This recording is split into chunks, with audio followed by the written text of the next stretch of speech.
Good morning, student. The next topic in chapter 2, the First World War and the establishment of Russian Empire, यानी कि पहला विश्व युद्ध, प्रथम विश्व युद्ध और रशियन एम्पायर की स्थापना। In 1914, war broke out between two European alliances, Germany, Austria, and Hungary. The Central Powers and the France, Britain, and Russia, later Italy and Romania. Each country had a 1914 में first world war जो है वो क्या हुआ, दो European alliances के बीच में, यानी कि दो यूरोपियन गुटों के बीच में जो है वो छिड़ गया, जिसमें कि एक गुट था जर्मनी, ऑस्ट्रिया और इटली का, जिसको कि जो है सेंट्रल पावर्स जो है वो कहा गया, केंद्रीय शक्तियां जो है वो कहा गया, और दूसरा फ्रांस, ब्रिटेन और रशिया था, जिसमें कि बाद में इटली और रोमानिया भी जो है वो शामिल हो गई।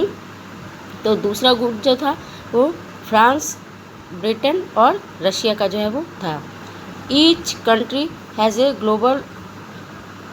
had a global empire and the war was fought outside Europe as well as in Europe. This was the first world war. इसमें जितने भी ये कंट्री जो है वो शामिल थे, इनका क्या था, ग्लोबल एम्पायर था, यानी कि वैश्विक जो है वो साम्राज्य था, और इसलिए ये जो वार था वो केवल यूरोप तक ही लिमिटेड जो है वो नहीं रह गया, बल्कि यूरोप के बाहर भी जिन कहा जाए कि देशों पर इनका अधिकार था, उस पर भी इसका इम्पैक्ट जो है वो पड़ा। एग्जाम्पल के लिए इंडिया, जैसे इंडिया जो था वो क्या था, ब्रिटेन की कॉलोनी थी, ब्रिटेन का जो है वो गुलाम देश था, और इसलिए जब फर्स्ट वर्ल्ड वार हुआ तो ब्रिटेन के द्वारा इस वॉर में इंडिया से बहुत सारे रिसोर्सेज का यूज़ किया गया, और साथ ही यहाँ से जो है बड़ी संख्या में सैनिकों को भी युद्ध के लिए जो है वो ले जाया गया, और इसलिए इस तरह से ये वॉर जो था वो केवल यूरोप तक ही लिमिटेड नहीं रह गया, बल्कि जिन देशों पर भी इनका कहा जाए कि अधिकार था या एम्पायर जो है वो था, चाहे वो एशिया में थे, चाहे वो अफ्रीका में थे, चाहे वो साउथ अमेरिका में थे, चाहे वो नॉर्थ अमेरिका में थे, उन सभी पर इसका असर जो है वो पड़ा, और इसीलिए इस वॉर को फर्स्ट वर्ल्ड वॉर जो है कहा जाता है। In Russia the war was initially popular and people rallied around tsar Nicholas second. Russia में इस वॉर को शुरू में जो है वो क्या हुआ, काफ़ी जो है वो पॉपुलैरिटी जो है वो मिली, और जो रशिया की जनता जो थी वो जार निकोलस सेकेंड को जो है वो काफ़ी सपोर्ट जो है वो कर रही थी, इसका काफ़ी समर्थन जो है वो कर रही थी। As the war continued though the tsar refused to consult the main parties in the Dumas.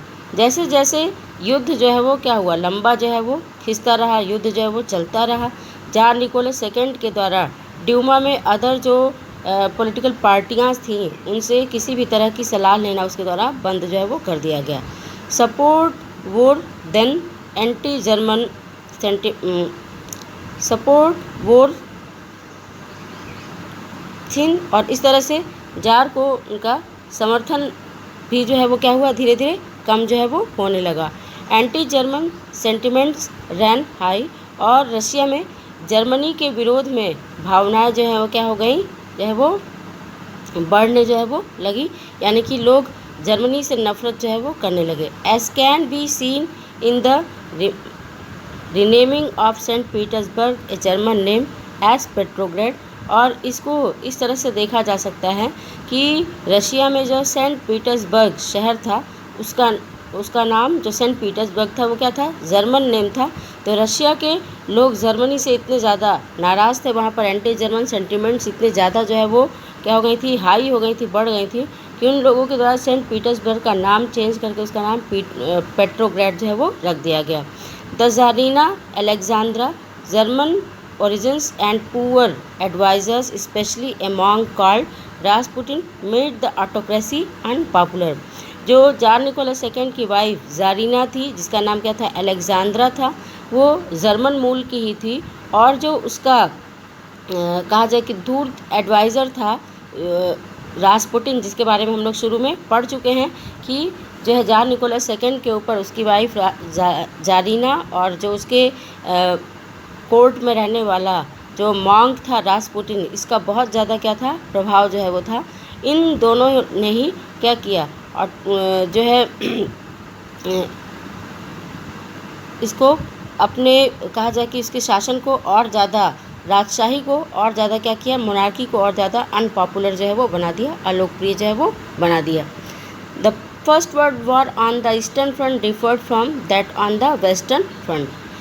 First world war में रशिया में जो युद्ध चल रहा था ईस्टर्न और वेस्टर्न फ्रंट पर, यानी कि पूर्वी और पश्चिमी मोर्चे पर, तो पूर्वी मोर्चे पर चलने वाला युद्ध जो था वो ईस्टर्न फ्रंट पर चलने वाला जो वॉर था वो वेस्टर्न फ्रंट से जो था वो क्या था, अलग था, भिन्न था।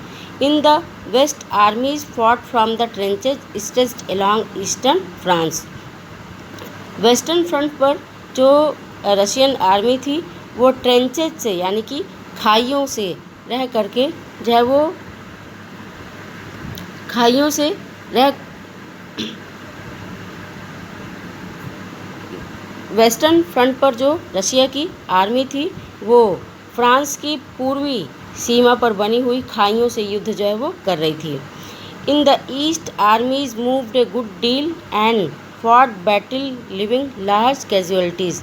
लेकिन पूर्वी मोर्चे पर सेना ने जो है वो काफ़ी लंबी दूरी जो है वो तय कर ली थी और साथ ही जो है इस पूर्वी मोर्चे पर सेना को बहुत अधिक नुकसान जो है वो उठाना पड़ा था, क्योंकि बहुत सारे सैनिक जो है वो युद्ध में मारे जो है वो जा चुके थे। Defeats were shocking and demoralising. और पूर्वी मोर्चे पर पराजयों ने जो है जनता के लिए, या कहा जाए कि पूर्वी मोर्चे पर जो उन लोगों की हार हुई थी रशिया की, इसकी वजह से रूसी जो लोग थे, रूसी जो जनता थी वो डिमोरलाइज हो गई थी, यानी कि उसका मनोबल जो था वो क्या हो गया था, बहुत ही गिर गया था। Russia's army lost बैटली in Germany and Austria between 1914 and 1916। और रशिया की जो सेना थी वो 1914 से 1916 के बीच में जर्मनी और ऑस्ट्रिया में बहुत ही बुरी तरह से जो है वो क्या हुई, पराजित हुई, हार गई। There were over 7 million casualties by 17 और यहाँ पर 1917 और यहाँ पर 1917 तक लगभग 7 मिलियन यानी कि 70 लाख जो सैनिक थे वो युद्ध में मारे जा चुके थे। As they retreated the Russian army destroyed crops and building to prevent the enemy from being able to live off the land. और जब रूसी सेना पीछे हटने लगी तो पीछे हटती हुई जो है रूसी सेना ने क्या किया, रास्ते में पड़ने वाली फसल को, क्रॉप को क्या कर दिया, डिस्ट्रॉय जो है वो कर दिया। बिल्डिंगों को जो है उसके द्वारा नष्ट जो है वो कर दिया गया, जिससे कि जो दुश्मनों की सेना थी, एनिमी आर्मी थी, वो उन बिल्डिंगों में जो है वो ठहर जो है वो ना सके और उनको कोई ठिकाना जो है वो ना मिल सके। The destruction of crops and building led to over 3 million refugees in Russia. और इस पीछे हटती हुई सेना के द्वारा जो क्रॉप का डिस्ट्रक्शन किया गया था, यानी कि जो फसलों को नष्ट किया गया था और बिल्डिंगों को जो तोड़ दिया गया था, मकानों को जो तोड़ दिया गया था, उससे रशिया में 3 मिलियन रिफ्यूजी जो है वो हो गए, यानी कि लगभग 30 लाख रिफ्यूजी यानी कि शरणार्थी जो है वो रशिया में क्या हो गए कि उनके पास अपना रहने का कोई घर जो है वो नहीं था, क्योंकि जो है रशियन आर्मी जो पीछे लौट रही थी उसके द्वारा रास्ते में पड़ने वाली बिल्डिंगों को क्या कर दिया गया था, नष्ट जो है वो कर दिया गया था। The situation discredited the government and the Tsar soldiers did not wish to fight such a war। और इस स्थिति की इस जो है हालात और this situation discredited the government and the Tsar soldiers did not wish to fight such a war। इन हालात ने सरकार और ज़ार दोनों को ही क्या कर दिया, अनपॉपुलर जो है वो बना दिया। और जो सोल्जर्स थे यानी कि जो सैनिक थे वो भी इस युद्ध से जो है वो तंग आ चुके थे और वे अब लड़ना जो है वो नहीं चाहते थे। The war also had a several impact on industry. और फर्स्ट वर्ल्ड वॉर का रशियन इंडस्ट्री पे बहुत ही बुरा इम्पैक्ट जो है वो पड़ा, बहुत ही बुरा असर जो है वो पड़ा। Russia's own industry were few in number and the country was cut off from other suppliers of industrial goods by German control of the Baltic Sea. Russia में जो अपनी उनकी इंडस्ट्रीज़ थी, उनकी संख्या जो थी वो क्या थी, बहुत ही कम थी, क्योंकि हम लोग पढ़ चुके हैं कि जो है 20वीं सेंचुरी की शुरुआत में रशिया में इंडस्ट्रियल डेवलपमेंट जो है वो क्या हुआ, शुरू हुआ था। तो इसलिए रशिया में इंडस्ट्रियल डेवलपमेंट जो था वो बहुत ही कम था और बहुत ही कम संख्या में जो थी वो क्या थी, इंडस्ट्री थी। लेकिन अब फर्स्ट वर्ल्ड वॉर होने की वजह से कंट्री को बाहर से मिलने वाली जो क्या थी, सप्लाईज थी, वो भी जो है वो क्या हो गई, इंडस्ट्रियल गुड की जो सप्लाई बाहर से होती थी वो भी क्या हो गई, बंद हो गई, क्योंकि बाल्टिक सी पर जर्मनी का कंट्रोल जो है वो हो चुका था और उस रास्ते से ही यूरोपियन देशों से इंडस्ट्रियल गुड्स की सप्लाई जो है वो रशिया को होती थी।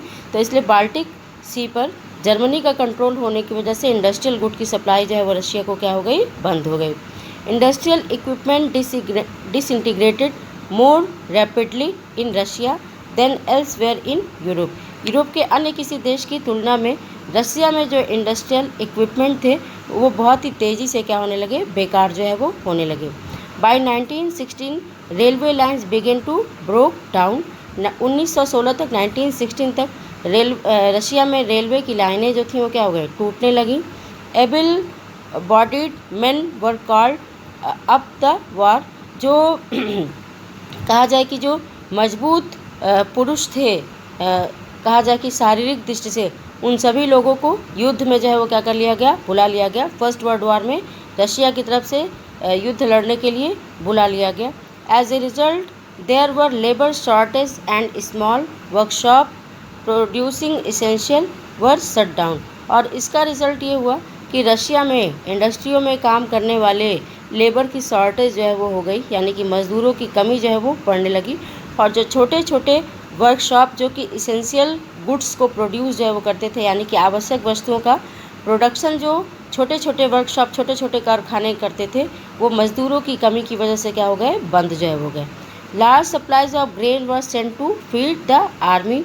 बड़ी संख्या में अनाज की सप्लाई, यानी कि फूड ग्रेन की सप्लाई जो है वो आर्मी को जो है वो भेजी जाने लगी, यानी कि सैनिकों का पेट भरने के लिए बड़ी संख्या में अनाजों की सप्लाई सेना को जो है वो की जाने लगी। For the people in the cities bread and floor became square. और इसका रिज़ल्ट ये हुआ कि शहरों में रहने वाले जो है जनता के लिए क्या हुआ, ब्रेड और आटे की कमी जो है वो क्या हो गई, पैदा हो गई। By the winter of 1916 riots at bread shop were common. और 1916 तक रशिया में ब्रेड की दुकानों पर जो है लंबी लंबी लाइनें जो है वो लगने लगी और ब्रेड के लिए दंगे जो थे, राइट्स जो थे वो क्या हो गए थे, कॉमन जो है वो हो गए थे।